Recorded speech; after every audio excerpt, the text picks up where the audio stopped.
नमस्कार मित्रांनो, स्वागत करतो तुमचं माझ्या ब्लॉग्समध्ये। तर मित्रांनो, आता तुम्हाला दिसत असेल इकडचा नजारा कसा आहे तो।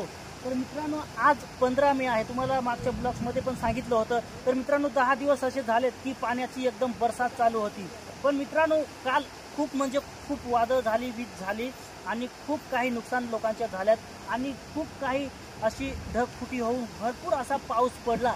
तर मित्रांनो, तुम्हाला दिसत असेल सध्या मे चालू आहे, आज 15 तारीख आहे आणि तुम्हाला माहीत असेल खूप म्हणजे खूप नदी भरून वाहली।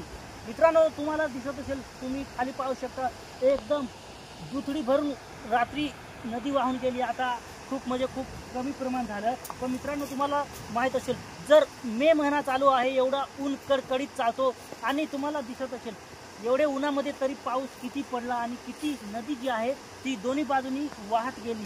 तर मित्रांनो, असं कधीच झाले नाही। मित्रांनो, 2025 मध्ये असं झालं की एकदम कडक उन्हाळ्यामध्ये नदी एकदम फुल प्रवाहामध्ये वाहून गेली। तर तुम्हाला मी आता एकदम इथून झूम करून दाखवतो नदी किती वाहून गेली, काय ते सर्व काही।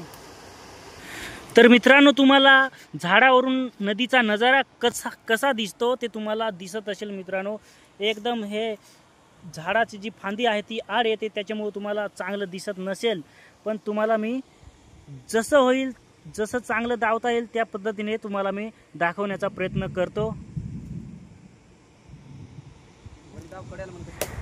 तर मित्रांनो, उन्हाळ्यामध्ये किती नदी वाहून गेली ते तुम्हाला मी चांगल्या पद्धतीने दाखवले आणि तुम्हाला हे दिसत असतील। मागे पण आहेत माणसं, माझे संघ पोरं आहेत, ते पण पाहायला आले। शूटिंग बिटिंग एकदम कशी आहे, कसे पाडतो काय ते सर्व।